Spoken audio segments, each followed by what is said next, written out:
자, 여러분 안녕하세요. 오늘의 한자어 225번째, 225번째 시간입니다. 오늘 함께 살펴볼 글자는 이것인데요. 어떻게 읽고 어떻게 해석을 할까요? 사실 이 글자는 한자에 관심이 있다고 스스로 얘기하고 있는 저로서도 보통 평상시에는 그런 생각을 갖지 않고 그냥 평소에 아무 생각 없이 쓰는 그런 단어 중에 하나입니다. 요즘 들어 아주 많이 쓰고 있죠. 이 글자는 일단 도금이 이렇게 됩니다. 액정. 그렇죠. 우리 보통 LCD나 LED, 휴대폰 화면, TV 화면 등을 나타내는 액정을 얘기합니다. 이 액정이란 표현 언제부터 우리가 쓰기 시작했을까요? 그리고 어떤 것을 주로 액정이라고 얘기하는지 한자를 중심으로 해서 알아보도록 하겠습니다. 자, 글자를 하나씩 간단하게 살펴보시죠. 첫 번째 글자부터 상당히 막힙니다. 이것은 진액이라는 글자입니다. 진이라는 거는 이게 진이에요. 이게 나루 진짜도 되지만 진하다. 액체가 진하다 할 때도 이 진자를 쓰고 나루터 할 때도 쓰고요. 그 다음에 그렇죠. 송진 이런 거 할 때 진을 씁니다. 액체 중에 찐득찐득한 것을 진이라고 얘기하는데 어쨌든 이 진액자입니다. 물수가 있는 것은 알겠지만 옆에 있는 왜 밤 야자가 들어가는지가 상당히 쉽지 않습니다. 일단 한번 써볼까요? 자, 써보겠습니다.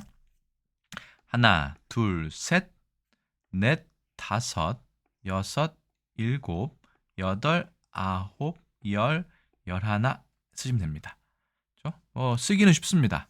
물수 옆에 밤 야자를 쓰면 되는데요. 사실은 이 밤 야자 자체가 이 겨드랑이를 나타낸 또 역자, 지금은 또라고 쓰이지만 옛날엔 겨드랑이입니다. 사람의 겨드랑이. 양 옆에 이 겨드랑이에다가 저녁 석자를 붙인 겁니다. 그러니까 사실은 이 글자 밤 야자 자체가 겨드랑이의 뜻이 있기 때문에 이 진액이라는 데도 겨드랑이와 관련이 있지 않을까 생각이 드는 거죠. 그렇죠? 밤 야자 참고로 겨드랑이의 뜻은 이렇게 겨드랑이 사이에 그렇죠? 이 저녁 석이 바로 달 월자랑 똑같죠.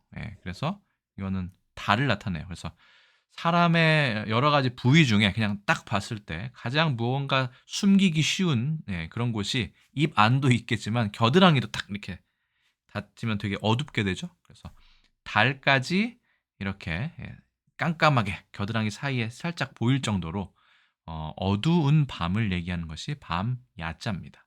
그렇죠? 밤 야는 정말 깜깜하죠. 달조차 잘 보이지 않는. 그렇기 때문에 겨드랑이와 관련이 있는 것인데 여기도 보시면 사실은 이걸 겨드랑이로 보신다면 만약에 그렇죠? 이것은 물이죠. 좀 이거는 다른 얘기가 되겠습니다만 사람 몸에서 땀이 가장 많이 나는 곳이 과연 어디일까요? 그렇죠. 이마에도 많이 날 것이고요. 코 잔등에도 많이 날 것이고 그런데 실제로 저는 보기에는 손도 발도 사타구니도 다 포함해서 땀이 가장 많이 난다. 그러면 저는 개인적으로는 겨드랑이를 꼽고 싶습니다. 그래서 재미있게도 이 진액자의 또 다른 통자는 바로 이 또 역자에 물수자가 있는 이 글자입니다. 이거야말로 겨드랑이에 땀이 이렇게 똑똑 떨어질 만큼 많이 난다라고 볼 수 있는 것이겠죠. 실제로 이 진액자를 설문해자 찾아보면 이런 표현이 나옵니다. 이렇게 된 거예요. 이것이다. 지금은 나루 진자가 보이시죠? 거기다가 피혈자 아니면 그릇 명자가 보이는 건데 물이 똑똑 떨어져서 그릇을 채우는 것처럼 보입니다. 그리고 물수자의 뜻을 따르고 밤 야자의 소리를 따른다. 밤 야자는 우리나라는 야자고 그렇죠? 그 다음에 얘는 액자인데 어떻게 똑같으냐 할 수 있겠지만 중국에서는 둘 다 이해라고 합니다. 둘 다 액자도 밤 야자도 이해라고 하기 때문에 중국 사람이 만약에 이 설문해자의 풀이를 본다면 이것은 음을 나타내는구나 라고 바로 알 수 있지만 우리는 발음이 변했기 때문에 액과 야 별로 통하지 않는데 라고 생각하실 수도 있을 것 같습니다만 어쨌든 그래서 형성자로 볼 수 있겠고 우리는 계속 지금 이걸 회의자로 보고 싶은 거죠. 회의자로 보시려면 이 글자 그렇죠? 겨드랑이에서 물이 똑똑 떨어진 원래는 이게 똑똑 떨어진 게 아니라 겨드랑이를 뜻합니다. 사람이 이렇게 팔을 벌리고 서 있으면 겨드랑이가 여기 있습니다 라고 하는 지사자랑 비슷한 거예요. 어떻게 보면 상형도 되지만 그래서 어쨌든 네, 이건 겨드랑이에 가장 많이 나는 땀을 나타낸다. 조금은 지저분한가요? 네, 어쨌든 그럴 수도 있고 그냥 마음 편하게 이것은 소리, 이것은 뜻 해서 형성자로 보셔도 전혀 상관이 없습니다. 자, 그래서 진액자에 대한 설명을 좀 길게 설명을 드렸고 그 다음 글자는 맑을 정자입니다. 위에 거는 준4급이었고요. 이것은 오히려 쉬운데 이거는 2급 한자입니다. 한번 보실까요? 자, 날일자가 3개 들어있습니다. 하나, 둘, 셋, 넷, 다섯, 여섯, 일곱, 여덟, 아홉, 열, 열하나, 열둘. 그래서 4획씩 3개니까 4, 3, 12, 12획이 됩니다. 물론 부수는 날일자가 되고요. 그런데 옆에 있는 이것은 이게 지금 갑골문입니다. 갑골문. 무엇처럼 보이십니까? 이게 해처럼 보이십니까? 해가 될 수도 있지만 해가 3개가 모여있으니까 맑고에 빛나는구나 라고 되지만 사실은 이것은 별을 뜻한다고 보시는 게 더 맞을 것 같습니다. 밤하늘의 별이 3개 있다는 것은 무엇일까요? 반짝반짝한 별이 무수히 많다라고 볼 수도 있겠죠. 네, 이거를 뭐 한 10개쯤 그려도 되지만 너무 쉽지 않죠. 10개를 그린다는 건 글자로서. 그러니까 거의 그 맥시멈, 최대값인 3개를 넣은 것입니다. 4개짜리도 뭐 되겠죠. 자, 맑을 정자에 대한 허신의 설문의 자를 보면 정광이다 했습니다. 정이라는 거는 뭐 깨끗하고 맑고 자신 있는 건 빼고요. 깨끗하게 맑게 정도의 뜻이 있기 때문에 깨끗하고 맑게 빛나는 빛이다. 맑은 빛이다. 라고 보시면 되고요. 3개의 날일자로 구성되어 있다. 뭐 말대로 그렇죠. 그래서 이것은 단옥제의 주에 보면 별이 아니면 해가 겹쳐 있는 것이다라고도 했지만 옆에를 보실까요? 네, 이게 바로 별성자의 근문입니다. 날생자야 이 나무, 그렇죠? 나무에서 이렇게 뿌리나 이 그 생장하는 것을 그렸다고 하면 여기에는 보시면 이 별성자는 이게 들어있습니다. 해가 아니라 이게 바로 나무 위에서 반짝반짝하고 있는 별을 나타내는 것이죠. 그래서 원래는 이 글자가 날일자가 하나가 아니라 3개짜리였죠. 이게 원래 본자라고 제가 금일 한자 시간에 한번 설명드린 적이 있죠. 이거 말고도 이게 새벽 신자입니다. 새벽 신자 보시면 이렇게 해서 별 진자죠. 아래는 별 하나가 있지만 원래도 이것은 해가 아니라 별이 3개 있는, 그러니까 아직 해가 뜨기 전에, 물론 해가 좀 뜰 수도 있겠죠. 별이 반짝반짝 아직 있는 그런 때를 얘기한다. 그래서 별 신자도 별 성자와 마찬가지로 이 맑을 정자처럼 별이 반짝반짝 빛나는 것처럼 되어 있습니다. 그러니까 이것은 맑을 성에도 보고 새벽 신에도 볼 수 있듯이 해가 아니라 별이 반짝반짝 빛나는 것으로 보시면 됩니다. 그렇기 때문에 우리가 물처럼 반짝반짝 빛나는 별, 수정이라고 얘기하죠. 맑을 정자입니다. 그래서 액정이라고 하면 액체, 별, 뭐 이렇게 해석할 수 있겠지만 이거는 이제 새롭게 나온 조합의 단어이기 때문에 이것은 영어의 표현을 먼저 봐야 될 것 같습니다. 일단은 국어사전을 먼저 살펴보겠습니다. 국어사전 보시면 이런 게 액정이죠, 여러분. 어떻습니까? 이렇게 액정. 원래는 컬러가 아니었습니다. 근데 이게 쭉 눌러보면 살짝 여기에 뭔가 액체 같은 게 액체도 고체도 아닌 것이 뭔가 끼어있는 느낌이 듭니다. 이게 살짝 변하죠. 너무 신기합니다. 전 과학은 잘 모르지만 이렇게 예전부터 액정으로 표시된 시계도 있었고 또 뭐도 있었죠? 뭐 게임 화면도 이런 게 예전에 있었죠. 휴대용 게임 같은 경우는. 그래서 액정이라는 표현이 상당히 익숙한데 예전부터 꽤나 사용되던 것이다. 하지만 아주 예전 것은 아니다. 최근 기술 중에 하나다라고 보시면 되겠습니다. 자, 제가 물리 쪽은 뭐 전혀 알 수가 없기 때문에 그냥 국어사전에 정의를 한번 읽어보겠습니다. 액체와 고체의 중간 상태에 있는 물질. 그렇군요. 그렇기 때문에 얘는 고체고 얘는 액체, 두 개를 하나 겹친 말이라고 할 수 있겠습니다. 결정과 같은 광학 이성의 복굴절을 하며 결정의 정이 여기 있군요. 그 다음에 액체와 같은 유동성을 가진다. 복굴절하면서 액체의 유동성도 갖고 있기 때문에 상당히 새로운 기술이라고 보는 거죠. 전자 기력, 압력, 온도 따위에 민감하게 반응하므로 온도에 많이 또 영향을 받죠.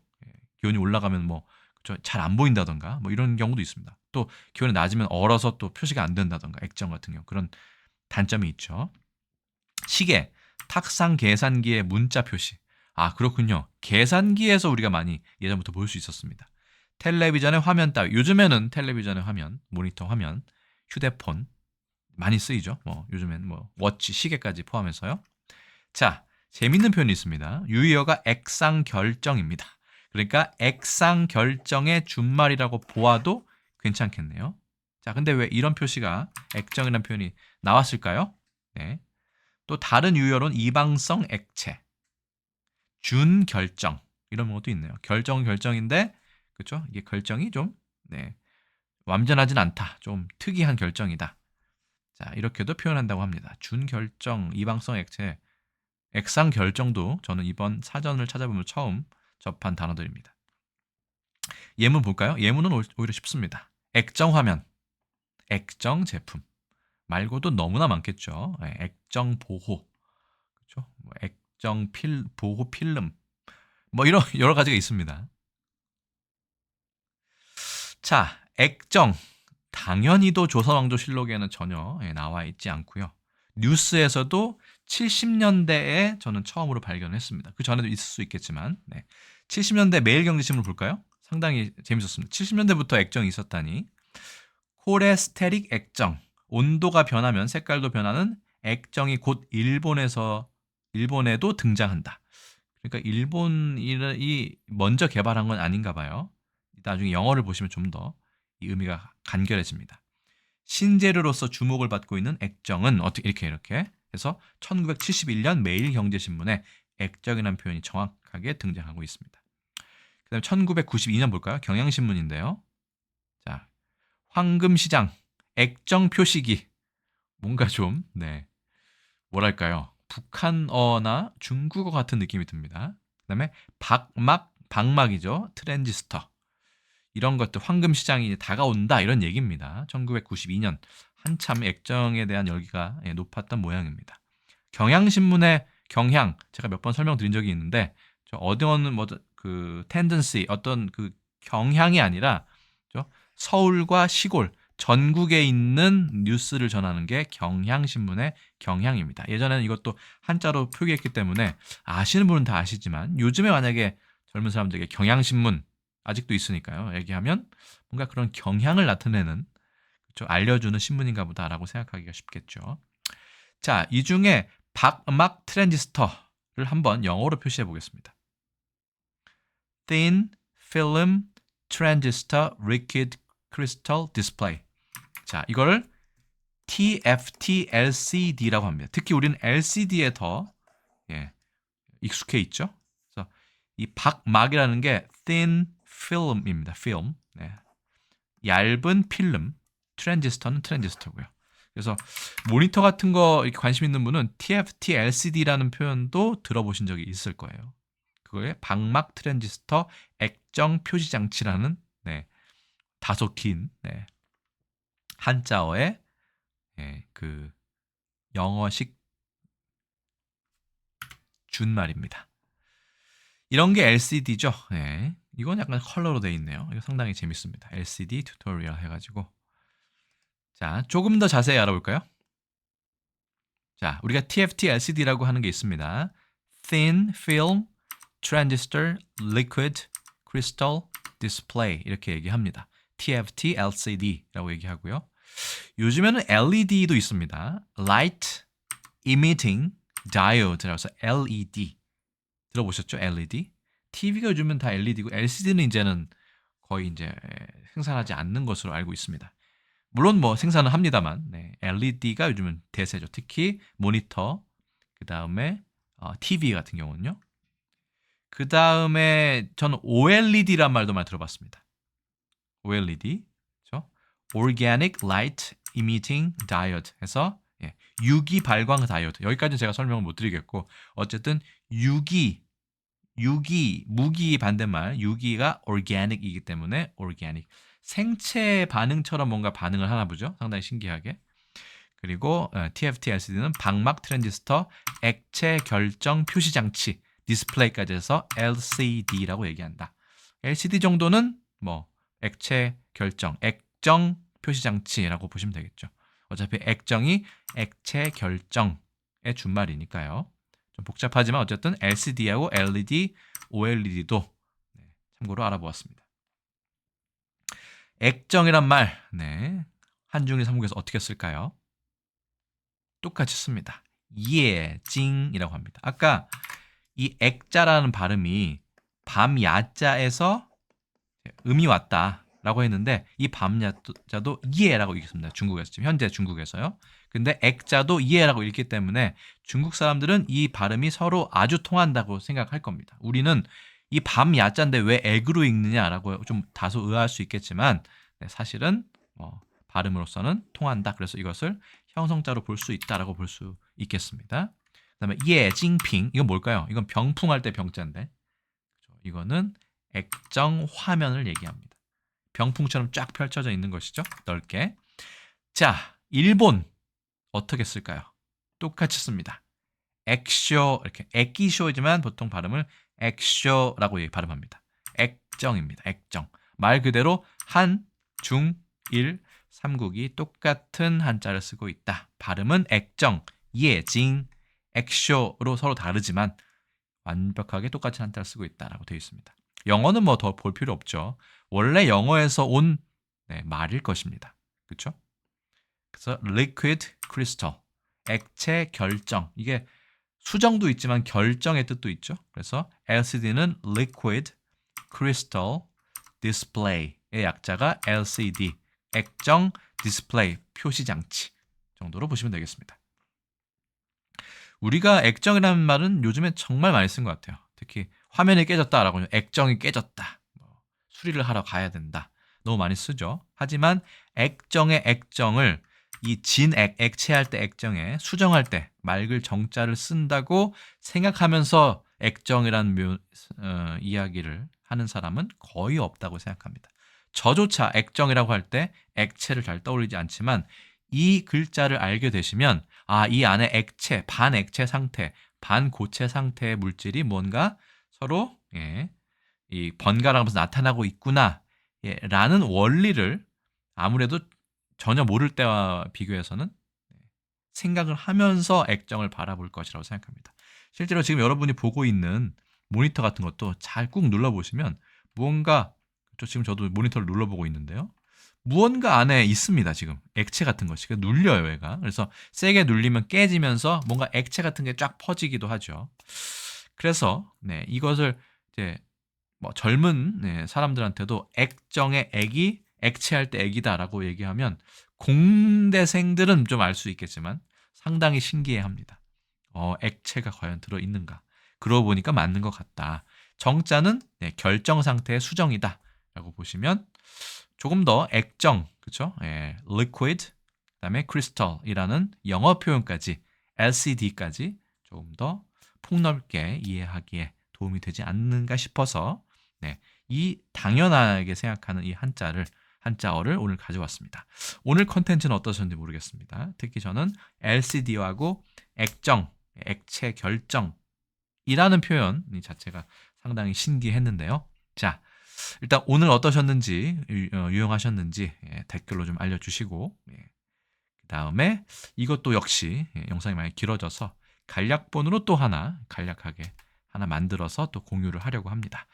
자, 긴 영상 여기까지 보아주셔서 감사하고 제가 준비한 내용은 일단 여기까지입니다. 자, 저는 다음에 또 다른 컨텐츠에서 다시 인사드리기로 하고요. 오늘은 이만 물러가겠습니다. 여러분 안녕히 계세요.